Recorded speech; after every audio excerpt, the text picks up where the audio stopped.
ಎಲ್ಲರಿಗೂ ನಮಸ್ಕಾರ ವೀಕ್ಷಕರೇ. ನಾನು ನಿಮ್ಮ ತೇಜಸ್ವಿನಿ. ನಾನು ನನ್ನ ಯೂಟ್ಯೂಬ್ ಚಾನೆಲ್ ನ ಮೊದಲ ವಿಡಿಯೋ ಮಾಡ್ತಾ ಇದ್ದೀನಿ, ವೈದ್ಯಕೀಯ ಜ್ಞಾನ ಸರಳ ಭಾಷೆಯಲ್ಲಿ ಅನ್ನೋ ಚಾನೆಲ್ ನ ಮುಖಾಂತರ. ಇವತ್ತು ನಾನು ಸುಮ್ನೆ ಚಿಕ್ಕದಾಗಿ ಆರೋಗ್ಯ ಅಂದ್ರೆ ಏನು ಅನ್ನೋದ್ರ ಬಗ್ಗೆ ಒಂದು ಚಿಕ್ಕ ಮಾಹಿತಿಯನ್ನ ಕೊಡಕ್ಕೆ ನಿಮ್ ಮುಂದೆ ಬಂದಿದ್ದೇನೆ. ಎಲ್ಲರೂ ನಾವ್ ಏನ್ ಅನ್ಕೋತೀವಿ, ಆರೋಗ್ಯನೇ ನಮ್ಗೆ ತುಂಬಾ ಬೇಕು, ಆರೋಗ್ಯ ಮಹಾಭಾಗ್ಯ, ಆರೋಗ್ಯನೇ ಎಲ್ಲ, ಅದು ಇದು ಎಲ್ಲ ಹೇಳ್ತಾ ಇರ್ತೀವಿ. ಆದ್ರೆ ಆರೋಗ್ಯ ಅಂದ್ರೆ ನಿಜವಾಗ್ಲೂ ಏನು ಅನ್ನೋದನ್ನ ತಿಳ್ಕೊಳ್ಳೋ ಪ್ರಯತ್ನನೇ ಮಾಡಿರಲ್ಲ. ನಾವೆಲ್ಲ ಸಾಮಾನ್ಯ ಜನರು ಏನ್ ಮಾಡ್ಬಿಡ್ತೀವಿ, ಆರೋಗ್ಯ ಅಂತ ಅಂದ್ರೆ ನಮ್ಗೆ ದೇಹಕ್ಕೆ ಏನು ಕಾಯಿಲೆ ಬರ್ತಾ ಇಲ್ಲ, ನಮ್ಗೇನು ಒಂದ್ ಗಾಯ ಆಗಿಲ್ಲ, ನಾವು ಹಾಸ್ಪಿಟ್ಲಿಗೆ ಹೋಗಿಲ್ಲ, ಡಾಕ್ಟರ್ನ ಮೀಟ್ ಮಾಡಿಲ್ಲ ಅಂದ್ರೆ ನಾವ್ ಆರೋಗ್ಯವಾಗಿದ್ದೀವಿ ಅಂತ ನಾವೆಲ್ಲ ಜೊತೆ ಹೇಳ್ಬಿಡ್ತೀವಿ ಅಲ್ವಾ. ಆದ್ರೆ ನಿಜವಾಗ್ಲೂ ಆರೋಗ್ಯವಂತ ಮನುಷ್ಯ ಅಂತಂದ್ರೆ ಜಸ್ಟ್ ಕಾಯಿಲೆ ಬರ್ದೇ ಇರೋದಷ್ಟೇನಾ ನಮ್ಮ ಪ್ರಶ್ನೆ ಅಲ್ವಾ? ಅಲ್ಲ. ಜಸ್ಟ್ ಕಾಯಿಲೆ ಬರ್ದೇ ಇರೋದಷ್ಟೇ ಇದ್ರೆ ಮಾತ್ರ ನಾವು ಅವ್ರನ್ನ ಆರೋಗ್ಯವಂತ ಮನುಷ್ಯ ಅಂತ ಕರೆಯಲ್ಲ. ಸೊ ಎಷ್ಟೋ ಜನಕ್ಕೆ ಗೊತ್ತಿರ್ಬೋದು, ಪ್ರತಿಯೊಂದು ಒಂದು ಸಂಸ್ಥೆಗಳಿಗೂ ಮುಖ್ಯ ಸಂಸ್ಥೆ ಅಂತ ಇರುತ್ತೆ. ಹಂಗೇನೆ ಆರೋಗ್ಯ ಸಂಸ್ಥೆಗೆ ಅಥವಾ ಆರೋಗ್ಯ ಇಲಾಖೆಗೆ ವಿಶ್ವ ಆರೋಗ್ಯ ಸಂಸ್ಥೆ ಅಂತ ಒಂದು ಸಂಸ್ಥೆ ಇದೆ. ಅದು ಏನಪ್ಪಾ ಅಂತಂದ್ರೆ, ಈಗ ನಮ್ಮ ಎಲ್ಲಾ ದೇಶಗಳಲ್ಲೂ ಆರೋಗ್ಯಕ್ಕೆ ಸಂಬಂಧಪಟ್ಟಂಗೆ ಏನೇ ಒಂದು ಕಾಯಿಲೆಗೆ ಔಷಧಿ ಕಂಡುಹಿಡಿಯೋದಾಗಿರ್ಬೋದು, ಅಥವಾ ಯಾವ್ದೋ ಒಂದು ಹೊಸ ವೈರಾಣು ಬಂತು, ಹೊಸ ಕಾಯಿಲೆ ಬಂತು, ಅದ್ರ ಬಗ್ಗೆ ಜನಕ್ಕೆ ಮಾಹಿತಿ ನೀಡೋದಾಗಿರ್ಬೋದು, ಅಥವಾ ಆ ಎಲ್ಲಾ ಆರೋಗ್ಯ ಇಲಾಖೆಗೆ ಗೈಡ್ ಲೈನ್ಸ್ ಅಂತ ಹೇಳ್ತೀವಲ್ಲ, ಅಂದ್ರೆ ನೀವ್ ಇದೇ ಮಾಡ್ಬೇಕು, ಇದಕ್ ಹೀಗ್ ಮಾಡ್ಬೇಕು, ಆತರ ಎಲ್ಲ ಗೈಡ್ ಲೈನ್ಸ್ ಕೊಡೋ ಅಂತದ್ದು, ಅದ್ರ ಕೆಲಸ ಎಲ್ಲ ವಿಶ್ವ ಆರೋಗ್ಯ ಸಂಸ್ಥೆಯನ್ನ ಮಾಡುತ್ತೆ. ಅವ್ರು ಏನ್ ಹೇಳ್ತಾರೋ ಅದ್ರ ಪ್ರಕಾರನೇ ಆರೋಗ್ಯ ಇಲಾಖೆ ವರ್ಕ್ ಮಾಡ್ಬೇಕಾಗಿರುತ್ತೆ. ಇವಾಗ ಯಾವ ಕಾಯಿಲೆ ಅಂದ್ರೆ ಏನು, ಈ ತರ ಎಲ್ಲ ಅದು ನೋಡ್ಕೊಳ್ಳುತ್ತೆ ವಿಶ್ವ ಆರೋಗ್ಯ ಸಂಸ್ಥೆ. ಆ ವಿಶ್ವ ಆರೋಗ್ಯ ಸಂಸ್ಥೆ ಆರೋಗ್ಯ ಅಂದ್ರೆ ಏನು ಅಂತ ತುಂಬಾ ವರ್ಷಗಳ ಹಿಂದೆನೆ ನಮ್ಗೆ ಒಂದು ವ್ಯಾಖ್ಯೆ ಕೊಟ್ಟಿದೆ. ಸೊ ವಿಶ್ವ ಆರೋಗ್ಯ ಸಂಸ್ಥೆಯ ಪ್ರಕಾರ ಒಬ್ಬ ಆರೋಗ್ಯವಂತ ಮನುಷ್ಯ ಅಂದ್ರೆ ಯಾರು ಅಂತ ನೋಡೋದಾದ್ರೆ, ಯಾವ ಒಬ್ಬ ಮನುಷ್ಯನಿಗೆ ಕಾಯಿಲೆ ಇರಲ್ವೋ ಮತ್ತೆ ದೌರ್ಬಲ್ಯಗಳಿರಲ್ವೋ ಅವನು, ಮತ್ತೆ ಬರೀ ಅದ್ ಕಾಯಿಲೆ ಇಲ್ದೇ ಇರೋದು, ದೌರ್ಬಲ್ಯ ಇಲ್ದೇ ಇರೋದು ಅಷ್ಟೇ ಅಲ್ಲ, ಅದ್ರ ಜೊತೆಗೆ ದೈಹಿಕವಾಗಿ ಆರೋಗ್ಯವಾಗಿರ್ಬೇಕು, ಮಾನಸಿಕವಾಗಿ ಆರೋಗ್ಯವಾಗಿರ್ಬೇಕು, ಮತ್ತೆ ಸಾಮಾಜಿಕವಾಗಿ ಕೂಡ ಆರೋಗ್ಯವಾಗಿರಬೇಕು.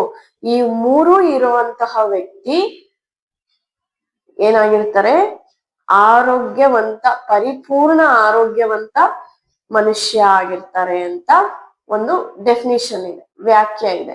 ಅಂದ್ರೆ ಏನು, ಇನ್ನೊಂದ್ಸಲ ಹೇಳ್ತೀನಿ.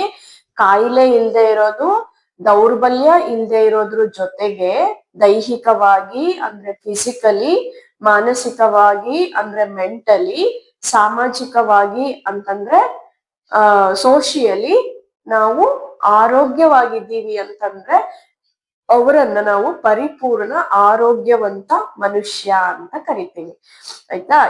ಈಗ ಈ ದೈಹಿಕವಾಗಿ ಮತ್ತೆ ಮಾನಸಿಕವಾಗಿ ಸಾಮಾಜಿಕವಾಗಿ ಅಂದ್ರೆ ಏನು, ಇವು ಮೂರು ತುಂಬಾ ಇಂಪಾರ್ಟೆಂಟ್, ಮುಖ್ಯ ಸ್ತಂಭಗಳು ಅಂತ ಹೇಳ್ತೀವಿ ನಾವು. ಪಿಲ್ಲರ್ಸ್, ಇವಾಗ ಮನೆ ಒಂದ್ ಕಟ್ಬೇಕಾದ್ರೆ ಪಿಲ್ಲರ್ಸ್ ಎಷ್ಟು ಇಂಪಾರ್ಟೆಂಟ್, ಅದು ಬಿದ್ರೆ ಹೋಯ್ತು ಮನೇನೆ ಅಲ್ವಾ.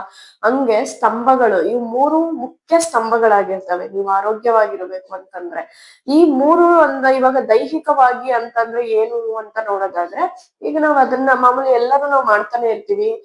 ವಾಕ್ ಮಾಡ್ತೀವಿ, ಮತ್ತೆ ಫಿಸಿಕಲ್ ಎಕ್ಸರ್ಸೈಸ್, ಡೈಲಿ ಎಕ್ಸರ್ಸೈಸ್ ಮಾಡೋರು ಇರ್ತಾರೆ, ಜಿಮ್ಗೆ ಹೋಗೋರು ಇರ್ತಾರೆ, ಯೋಗ ಮಾಡೋರು ಇರ್ತಾರೆ, ಅದ್ರ ಜೊತೆ ಪೌಷ್ಟಿಕ ಆಹಾರ ತಗೊಳ್ಳೋದಾಗಿರ್ಬೋದು, ಸರಿಯಾದ ಸಮಯಕ್ಕೆ ನಿದ್ರೆ ಮಾಡೋದಾಗಿರ್ಬೋದು, ಇವೆಲ್ಲನೂ ದೈಹಿಕವಾಗಿ ಆರೋಗ್ಯವನ್ನ ಕಾಪಾಡ್ಕೊಳ್ಳೋಕೆ ಮಾಡ್ತಾ ಇರುವಂತಹ ಕೆಲಸಗಳಾಗಿರ್ತವೆ, ತಗೊಳ್ತಾ ಇರುವಂತಹ ಸಲಹೆಗಳಾಗಿರ್ತವೆ.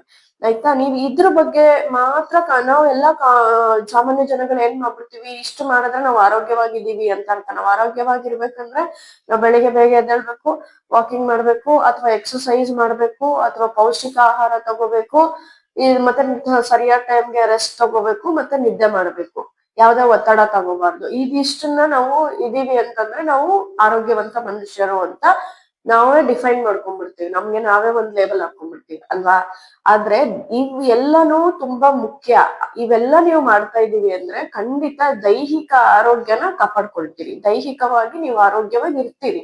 ಅದ್ರ ಜೊತೆಗೆ ಮಾನಸಿಕ ಆರೋಗ್ಯನು ಅಂತಾನು ಒಂದ್ ಹೇಳ್ದೆ ನಾನು ಅಲ್ವಾ. ಮಾನಸಿಕ ಆರೋಗ್ಯ ಅಂತಂದ್ರೆ ಈಗ ಬೆಳಿಗ್ಗೆಯಿಂದ ಸಾಯಂಕಾಲವರೆಗೂ ಎಲ್ಲರೂ ಕೆಲಸ ಮಾಡ್ತಾ ಇರ್ತೀವಿ ಅಲ್ವಾ. ಹೊರಗಡೆ ಕೆಲಸ ಮಾಡೋದಾಗಿರ್ಬೋದು ಅಥವಾ ಮನೆಯಲ್ಲೇ ಎಷ್ಟೊಂದ್ ಜನ ಮಕ್ಕಳನ್ನ ಗಂಡ ಅತ್ತೆ ಮಾವ ಅಪ್ಪ ಅಮ್ಮ ಎಲ್ಲಾನು ನೋಡ್ಕೊತಾ ಇರ್ತೀರಾ, ಅದೂನು ಕೆಲ್ಸಾನೇ.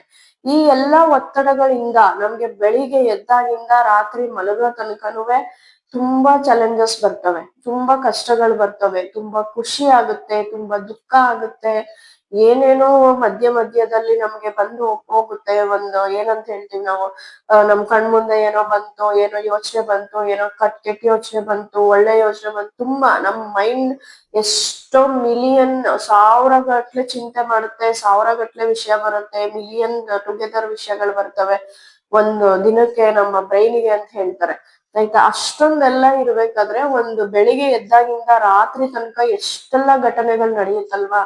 ಆ ಘಟನೆಗಳು ನಡೆದಾಗ ನೀವ್ ಅದನ್ನೆಲ್ಲ ಯಾವ ರೀತಿ ತಗೋತಾ ಇದ್ದೀರಾ, ತುಂಬಾ ನಿಮ್ಗೆ ಖುಷಿ ಆಯ್ತು ಅಂದ್ರೆ ಅದನ್ನ ಅತಿಯಾಗಿ ಖುಷಿಯೇ ಪಡ್ತಾ ಇದ್ದೀರಾ, ಅಥವಾ ಏನೋ ಒಂದ್ ಕಷ್ಟ ಬಂತು, ಏನೋ ದುಃಖ ಆಯ್ತು ಅಂದಾಗ ಅತಿಯಾಗಿ ದುಃಖ ಪಡ್ತಾ ಇದ್ದೀರಾ, ಡಿಪ್ರೆಷನ್ಗೆ ಹೋಗ್ತಾ ಇದ್ದೀರಾ, ಇದೆಲ್ಲನೂ ತುಂಬಾ ಮುಖ್ಯ ಆಗುತ್ತೆ. ನೀವ್ ಅದೆಲ್ಲನೂ ಯಾವ್ದನ್ನ ಎಷ್ಟ್ರ ಮಟ್ಟಿಗೆ ಅಷ್ಟೇ ತಗೋಬೇಕೋ ಅಷ್ಟೇ ತಗೊಂಡು ನೀವು ಮುಂದುವರಿಸ್ತಾ ಇದ್ದೀರಾ ನಿಮ್ಮ ದಿನನಿತ್ಯ ಜೀವನವನ್ನ ಅಂತಾದ್ರೆ ನೀವು ಮೆಂಟಲಿ ಕೂಡ ಯಾವುದೇ ಒತ್ತಡವನ್ನ ತೆಗೆದುಕೊಳ್ಳದೆ ಆರಾಮಾಗಿ ನೀವು ಆರೋಗ್ಯ ಕಾಪಾಡ್ಕೊಳ್ಬಹುದು. ಯಾವ್ದನ್ನ ಅತಿಯಾಗಿ ತಗೊಳ್ಬಾರ್ದು. ಇವಾಗ ಒಂದ್ ಆಫೀಸಲ್ಲಿ ಕೆಲಸ ಮಾಡುವಾಗ ಇವ್ರ ಬಾಸ್ ಏನೋ ಅಂತಾರೆ, ಅವ್ರ ಏನೋ ಅಂತಾರೆ, ನಮ್ ಜೊತೆ ಕೆಲಸ ಮಾಡೋರ್ ಏನೋ ಮಾತಾಡ್ತಾರೆ, ಅದ್ ಯಾವ್ದನ್ನು ತಲೆಗ್ ತಗೋಬಾರ್ದು. ಬೇರೆಯವ್ರು ಏನ್ ಮಾಡ್ತಾರೋ ಅದ್ ಅವ್ರಿಗ್ ಬಿಟ್ಟಿದ್ದು. ನಿಮ್ಮ ಇದಕ್ಕೆ ನಿಮ್ ಬಗ್ಗೆ ನೀವ್ ಯಾವ ರೀತಿ ಗೌರವ ಕೊಟ್ಕೊತಾ ಇದ್ದೀರಾ ಅದನ್ನ ನೀವ್ ನೋಡ್ಕೊಂಡ್ರೆ ಸಾಕಲ್ವಾ. ಅದನ್ನ ನೀವು ಮನ್ಸಲ್ಲಿ ಇಟ್ಕೊಂಡು ಮಾನಸಿಕ ಆರೋಗ್ಯವನ್ನ ಕಾಪಾಡ್ಕೋಬೇಕು. ಯಾವುದೇ ರೀತಿ ಅತಿಯಾದ ಖುಷಿನೂ ತಗೋಬಾರ್ದು, ಅತಿಯಾದ ಒತ್ತಡವನ್ನು ಕೂಡ ತಗೋಬಾರ್ದು. ಎರಡು ಬ್ಯಾಲೆನ್ಸ್ ಆಗಿ ಸಮತೋಲನವಾಗಿ ನಾವು ಜೀವನವನ್ನ ನಿರ್ವಹಿಸ್ಬೇಕಾಗುತ್ತೆ. ಅದು ಮತ್ತೆ ಸಾಮಾಜಿಕವಾಗಿ ಇವಾಗಂತೂ ಸಾಮಾಜಿಕ ಆರೋಗ್ಯ ಅನ್ನೋದು ತುಂಬಾ ಇಂಪಾರ್ಟೆಂಟ್. ಯಾಕೆ ಅಂತಂದ್ರೆ ನಾವು ಇಷ್ಟು ಗಾತ್ರ ಇದ್ದಿದ್ ಕುಟುಂಬವನ್ನ ಇಷ್ಟು ಗಾತ್ರ ಮಾಡ್ಕೊಂಡಿದೀವಿ ಅಲ್ವಾ. ಅಂದ್ರೆ ಏನು ಆ ಕೂಡು ಕುಟುಂಬಗಳಿದ್ದಿದ್ದು ಈಗ ಚಿಕ್ಕ ಚಿಕ್ಕ ಕುಟುಂಬಗಳಾಗೋಗ್ತಾ ಇದೆ. ನಾವು ಸಾಮಾಜಿಕವಾಗಿ ಎಲ್ಲಾದ್ರಲ್ಲಿ ಮಿಂಗಲ್ ಆಗೋ ಅಂತದನ್ನೇ ಮರ್ತೋಗ್ಬಿಟ್ಟಿದೀವಿ. ಎಲ್ಲಾರು ಒಟ್ಟಿಗೆ ಸೇರೋದನ್ನೇ ಮರ್ತೋಗ್ಬಿಟ್ಟಿದೀವಿ. ಬೆಳಿಗ್ಗೆ ಹೋದ್ವಾ, ಕೆಲ್ಸ ಮಾಡಿದ್ವಾ, ಬಂದ್ವಾ, ತಿಂದ್ವಾ, ಮಲ್ಗದ್ವಾ, ಇಷ್ಟೇ ಆಗೋಗ್ಬಿಟ್ಟಿದೆ ಅಲ್ವಾ. ಅವಾಗಿನ ಕಾಲದಲ್ಲೆಲ್ಲ ಏನೋ ಎಷ್ಟೋ ಎಲ್ಲ ಒಂದ್ ಕಡೆ ಸೇರ್ತಾ ಇದ್ರು, ಮಾತಾಡ್ತಾ ಇದ್ರು, ಖುಷಿಯಾಗಿರ್ತಾ ಇದ್ರು, ಎಲ್ಲಾ ವಿಷಯಗಳನ್ನು ಹಂಚ್ಕೊತಾ ಇದ್ರು. ನಾವು ಹಂಚ್ಕೊಳ್ಳೋದ್ರಲ್ಲಿ ಎಷ್ಟೋ ಒಂದು ಒತ್ತಡ ನಮ್ಮ ತಲೆಯಿಂದ ಹೊರ್ಟೋಗುತ್ತೆ, ಎಷ್ಟೋ ಒತ್ತಡಗಳು ಕಡಿಮೆ ಆಗುತ್ತೆ. ನಮ್ಗೆ ಯಾರೋ ಒಬ್ರು ಇದಾರೆ ನಾವ್ ಹೇಳೋದನ್ನ ಕೇಳಕ್ಕೆ ಅಂದ್ರೆ ತುಂಬಾ ರಿಲ್ಯಾಕ್ಸೇಷನ್ ಸಿಗುತ್ತೆ. ಅದು ಮನುಷ್ಯನ ಸ್ವಭಾವ ಅಲ್ವಾ. ಮನುಷ್ಯ ಸಂಘಜೀವಿ, ಮಾನವ ಸಂಘಜೀವಿ ಅಂತ ಹೇಳ್ತೀವಿ ನಾವು.